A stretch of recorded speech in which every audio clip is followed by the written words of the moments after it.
All right, here is the SATA X5500 sprayer, and we're going to clean it out. So with these SATA RPS cups, this is different than the 3M cups. They're vented. So you see this little cap here that actually pops off. You'll see with the new one, there's a hole in that. And when you put the cap on, it can be up or down.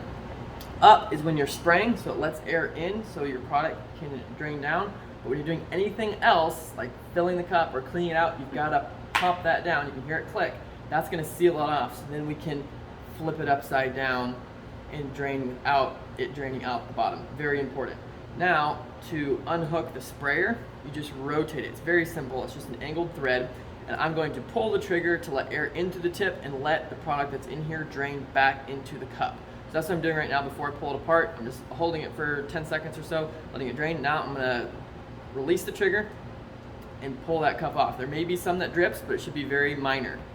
Okay, so this should be the bulk of the product drained out of the gun here. Now this, if you're gonna save it, you can. There's the second little cap here. It's the exact same as the cap on the bottom that you can put on the top. And you just click it on. So now this is sealed and set aside. We're actually gonna be using this tomorrow, so we're not gonna throw this out. Whereas if you dumped it, you could throw it out, but we're not, so we're gonna set it aside. Now for cleaning the gun here, we have a couple different parts to clean. Mainly we have in here, but we also, very important, to unscrew the cap. And we wanna clean the needle. We wanna clean this cap, make sure every little orifice, all those little holes are super clean. So we have the Viatech gun flush. This makes it super fast. We have the extension tip, and then we have the rubber nozzle, which will seal off. So we're gonna start with the rubber nozzle, and that seals off in the sprayer. So we can pull the trigger and then pull, and it sprays out. So we're spraying just in a trash can right now, but whatever we are to spray into, whatever waste can we have, that's what we're doing. So this is just pressurizing that product in there and getting the bulk of the paint out.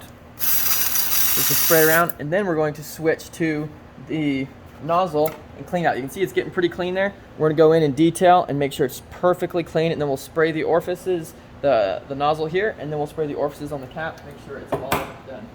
So this just slides in the tip. It's all the same. Just add that extension. So now we're going here and make sure you have safety glasses on. I'm not wearing them right now, but make sure you have safety glasses on because it can spray back into your eye, and this is a very strong product. So I'm just gonna angle it to the side here, make sure it doesn't bounce back and hit me in the face. Gotta hold it upright. So I'm spraying in there, making sure it's super, super clean. You can see it's just beautiful in there. I'm gonna go all the way down in there and spray it right down where the needle goes through. And then I'm gonna check the needle and make sure that it's all clean. And I can even spray it from the backside if I need to, but make sure it's perfectly clean. So every time you clean it, it needs to be perfect. Okay, so that's really, really good. Now we're just gonna clean this, spraying out every little orifice, spraying the air nozzles. It's gonna come out the front, shake it up a little bit. Make sure that it's all clean. There's no paint build on it. So it should be like new when you're done. And we're done. Oh, new videoing, sorry. You can cut that out or start a new video. So to check and make sure that's perfectly clean, look up into the light and you should be able to see light through every orifice. That's very important because if it clogs up and then dries over time, it's gonna be a lot harder to get those tiny little holes. And this is what automizes it. You have to have very consistent air that comes out of these orifices to automize it. So that has to be perfectly clean to get good automation.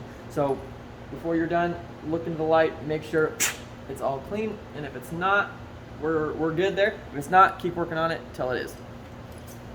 Okay.